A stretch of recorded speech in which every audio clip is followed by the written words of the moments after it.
4 na taong gulang noon si Daisy nang pumanaw ang kanyang ama. Kung kaya't naging abala ang kanyang ina sa paghahanap buhay. Sa paglipas ng panahon, naglabas-pasok sa iba't ibang relasyon ang kanyang nanay. Hanggang magkaroon ito ng ka-live-in. Okay po siya kasi mabait.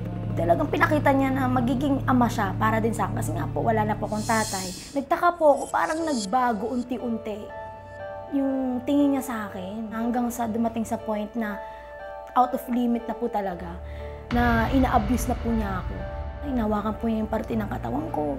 Pag siya po yung nagliligo po sa akin, pero iba po yung motibo niya. Malungkot na feeling ko pinabayaan po talaga ako. Malungkot na kasi feeling ko walang nagmamahal po sa akin.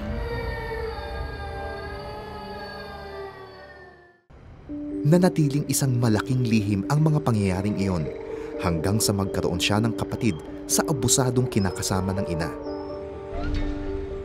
Dahil sa kaganapang iyon, tila nakakita si Daisy ng pagkakataon upang makapaghiganti. Kinukurot ko, tapos habang nagtagal, tinatapunan ko ng kung ano yung hawak ko. Nung nagkaroon na po ako ng pera, kahit pagkain, hindi ko siya binibigyan.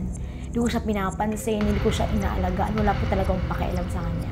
Kasi every time na nakikita ko po siya, nakikita ko po yung mga ginagawa ng tatay niya sa akin. Doon po nagpo-push na yung gagawin ko sa kanya ay kapalit din ng ginawa ng tatay niya sa akin. Hindi naglaon, naghiwalay ang kanyang ina at kinakasama nito. Ngunit sa kabila nito, hindi naghilom ang lamat na naiwan sa puso ni Daisy. Sa halip, lalong umapaw ang puot sa kanyang dibdib at hindi niya napigilang ipadama ito sa iba. Naging pariwara ako. Feeling ko, okay, wala na waste na yung buhay ko. Feeling ko, ang dumi-dumi ko na, nadumihan na. So, pinagpatuloy ko na po. Hanggang nakikipag-boyfriend ako, bata pa lang ako. Hanggang po, nagtungtong po ako ng high school, hindi ko po napapansin or ginusto ko na rin po na mambiktima po ng kapwa lalaki at kapwa babae. Ang ginagawa ko po ay nakikipagrelasyon po ako ng babae. Meron din pong lalaki. Gusto ko maramdaman nila yung nararamdaman ko rin na wala kang kwenta, di kita mahal. Pumasok po ako ng gang, mga bisyo na kung anong meron sa loob ng gang na yun. Masaya po noong time na yun para sa akin kasi pag uwi ko sa bahay, di mga lang ako, kamusta ka na? Para sa akin, parang okay lang po sa akin na wala naman nagbabantay eh. Okay lang, go with the flow. Dahil sa pagiging abala ng kanyang ina sa pagtatrabaho, lalong nangulila si Daisy sa atensyon at pagmamahal. Nakikita ko din naman po sa kanya yung effort na financially lang po na bigyan at pagpara sa pagpaaral. Pero hindi niya alam na naglulong ako sa presence niya, sa love niya. Naghahanap ako ng kalinga ng talagang ina na kasama ko. Hanggang isang araw, isang kaibigan na nagbahagi sa kanya ng magandang balita tungkol kay Jesus. Nung umpisa, nawiwerduhan ako. Ano ba yun, Word of God? Barbar na lang pag-uusapan natin. Pero deep inside, parang wow, astig. Pero hindi ko alam na yung mga ganun palang tao na nagsishare ng Word of God. So, meron yung topic niya na follow God. Follow God kasi si God lang makakapagpuno ng heart mo. And talagang masasabi ko po talaga na kinausap ako ni Lord nung time na yun. Kasi lahat po ng nararamdaman ko nung time na yun ay talagang tugma sa mga sinasabi niya. So doon po talaga ako sumabog na meron palang Diyos. Meron palang Diyos na magmamahal sa akin. Naging inspirasyon para kay Daisy ang mga bagong kaibigan. Ang paglapit niya sa Diyos ang naging simula ng mga pagbabago sa kanyang buhay.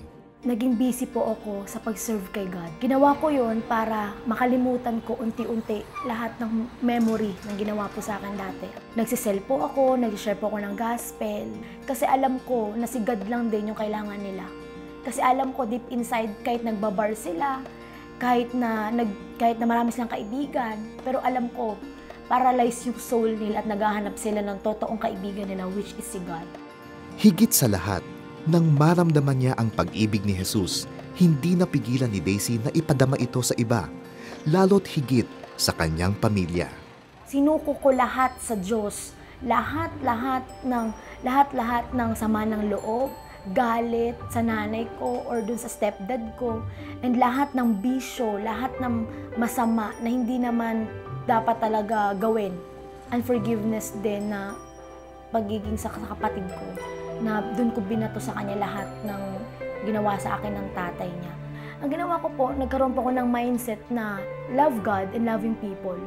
Kung hindi ko po mamahalin yung mga taong sa paligid ko, especially po yung kapatid ko, yung family ko po, pinakita sa akin ni God na, "Nak, hindi mo ko mahal pag hindi mo mahal yung nasa paligid mo."